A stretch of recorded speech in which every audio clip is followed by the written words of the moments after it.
Kemenangan pasangan calon presiden dan calon wakil presiden nomor urut 2, Prabowo Subianto dan Gibran Raka Buming Raka di Pilpres 2024 sudah di depan mata. Berdasarkan hasil hitung cepat, quick count di berbagai lembaga survei, Prabowo Gibran unggul secara telak dari dua kandidat presiden lainnya. Hasil sementara hitung cepat Pilpres 2024 dari lembaga poll tracking menunjukkan bahwa pasangan calon nomor urut 2 mendominasi peraihan suara nasional sebesar 59,34%. Sementara Anies Baswedan Muhaimin Iskandar memperoleh 24,37% dan pasangan Ganjar Pranowo Mahfud MD memperoleh 16,29%. Data ini diambil dari 3.000 sampel tempat pemungutan suara atau TPS di 38 provinsi dengan perolehan data masuk sebanyak 95,83% dan tingkat margin of error sebesar 1%. Hasil hitung cepat Carta Politika juga menunjukkan perolehan angka suara yang tidak jauh berbeda dari lembaga poll tracking. Pasangan Anies Muhaimin mendapatkan 25,70%, Prabowo Gibran memperoleh 57,79% dan Ganjar Mahfud mendapat 16,5%. Perolehan suara tersebut didapat dari perhitungan data sebanyak 98,4% dari total 2.000 sampel TPS. Litbang Kompas juga menunjukkan dominasi angka pasangan Prabowo Gibran dengan perolehan 58,68% suara. Sedangkan paslon Anies Muhaimin mendapat 25,08% suara dan Ganjar Mahfud sebesar 16,24%.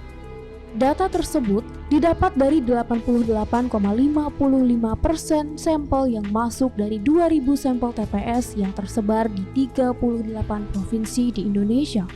Merespons hasil hitung cepat dari berbagai lembaga, peneliti senior Badan Riset dan Inovasi Nasional, BRIN, Firman Nur menilai metodologi hitung cepat dapat dipertanggungjawabkan. Ia menyebut hasil ini tidak akan jauh berbeda dengan real count yang akan dilakukan oleh Komisi Pemilihan Umum (KPU) nanti. Meski angkanya tidak sama, tapi satu putaran itu kelihatannya agak tidak terbantahkan, katanya kepada Forum Keadilan Rabu 14 Februari 2024. Menurutnya, terdapat beberapa faktor yang membuat pasangan Prabowo Gibran mendominasi suara di pemilu 2024. Salah satunya dukungan dari Presiden Joko Widodo. Faktor lainnya, kata Firman, yaitu kondisi masyarakat yang tidak begitu memahami situasi politik dan juga tidak memahami hakikat demokrasi. Firman menyebut banyak pemilih yang menggunakan hak suaranya tanpa melihat rekam jejak pemimpin yang mereka pilih meskipun itu berlawanan dengan sistem demokrasi. Ia juga berpandangan bahwa lemahnya ekonomi para pemilih menjadi faktor lain yang menyebabkan mereka mudah untuk dikontrol dalam memilih paslon tertentu. Masyarakat lebih gampang digerakkan dengan persoalan material, sedangkan ide dan gagasan besar mereka kesampingkan, katanya. Menurutnya, jika negara Indonesia kuat di sisi ekonomi, masyarakat tidak gampang terpengaruh karena masalah uang.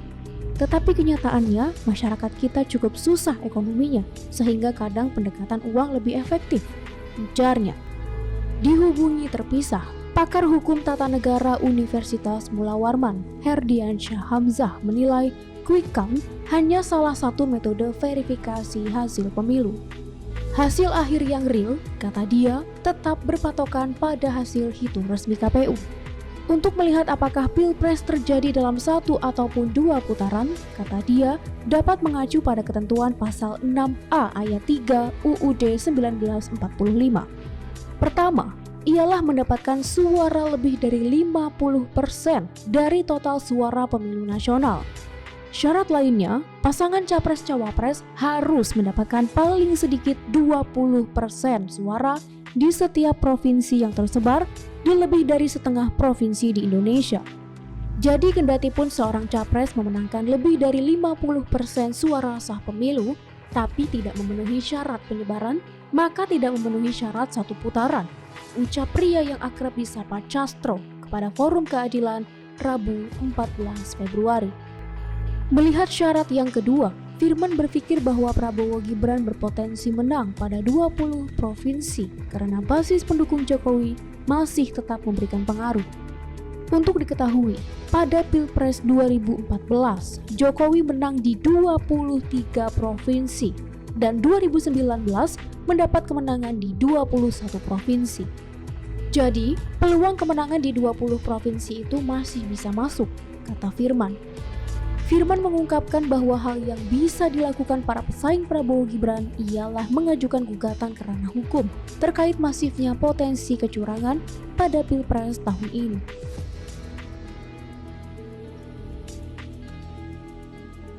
Direktur Eksekutif Indonesia Political Opinion (IPO) Deddy Kurniasyah menyebut, hasil hitung cepat yang disaksikan masyarakat merupakan realitas atas gambaran yang terjadi di TPS. Ia sepakat dengan Firman bahwa hasil resmi KPU tidak akan jauh berbeda. Besar kemungkinan angka yang akan disampaikan KPU pada pertengahan Maret nanti tidak akan jauh berbeda dari hasil hitung cepat, terangnya kepada Forum Keadilan Rabu 14 Februari. Ia menjelaskan faktor Jokowi secara tidak langsung berpengaruh terhadap kemenangan Prabowo. Mulai dari manuver atas pembelaan kepada Prabowo sampai bantuan sosial, bansos yang digencarkan pemerintah mendekati masa pemilu. Pernyataan satu putaran juga datang dari pengamat politik Universitas Al-Azhar, Ujang Komarudin. Ia berpendapat bahwa hasil hitung cepat sangatlah kredibel. Apalagi, kata dia, hasil quick count pada 2 pemilu sebelumnya selalu presisi dan tidak berbeda jauh dari hasil resmi. Kalau quick count menunjukkan 02 unggul, ya memang unggul. Jadi, perhitungan suara manual dari KPU tidak akan jauh berbeda, ucap Ujang kepada Forum Keadilan Rabu 14 Februari. Ujang berpendapat, jika melihat hasil hitung cepat yang ada, sudah dapat dipastikan tidak ada 2 putaran. Masyarakat juga tidak perlu berandai-andai karena nyatanya hanya ada 1 putaran. Perhitungan suara resmi KPU nanti hanya sebagai syarat resmi Prabowo Gibran disahkan sebagai pemenang, tuturnya. Menurutnya, tidak ada kemungkinan apapun yang terjadi dapat mengubah hasil suara meskipun terdapat tuduhan kecurangan. Semuanya, kata dia, sudah sesuai dengan aturan yang berlaku. Tanpa ingin mendahului kehendak Tuhan, saya ucapkan selamat kepada Prabowo Gibran, katanya.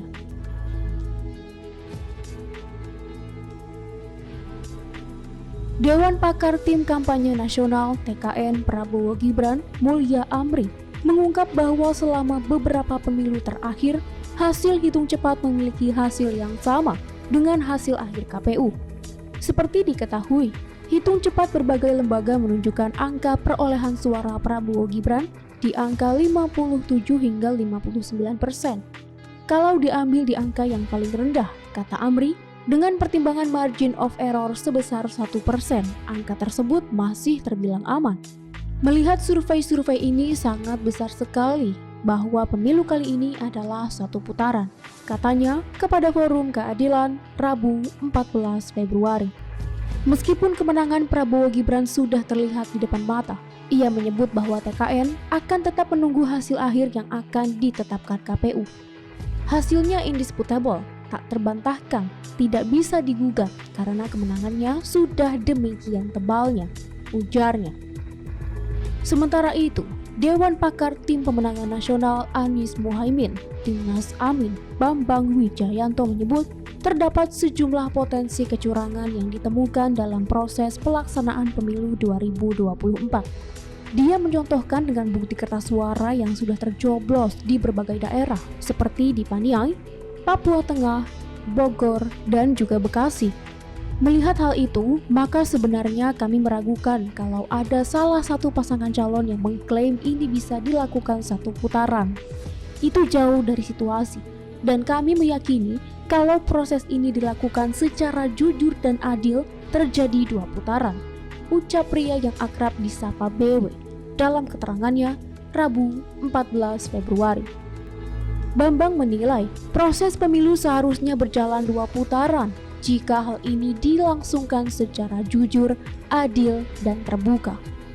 Jika saja proses pencoblosan ini berjalan jujur, adil, dan bermartabat, maka seharusnya 2 putaran, ujar Bambang. Di sisi lain, jubir tim pemenangan nasional TPN Ganjar Mahfud, Ciko Hakim, menyatakan bahwa hasil hitung cepat bukan hal final. Ia bersama TPN masih menunggu hasil resmi yang akan dihitung KPU secara manual. Kita tidak akan bicara 1 atau 2 putaran karena belum ada hasil final dari pemilu ini, ucapnya kepada Forum Keadilan Rabu 14 Februari. Seperti BW, Ciko menyebut telah terjadi kecurangan pada pemilu tahun ini.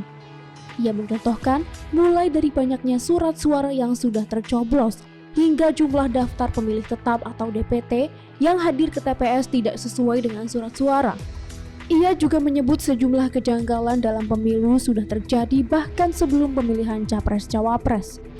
Ia berharap agar demokrasi di Indonesia menjadi lebih baik dan dewasa dengan pelaksanaan pemilu yang jujur serta adil. Ia juga menyinggung agar semua pihak menahan diri untuk berselebrasi lebih dini. Kita tunggu hasil resmi setelah penghitungan suara dari KPU, pungkasnya.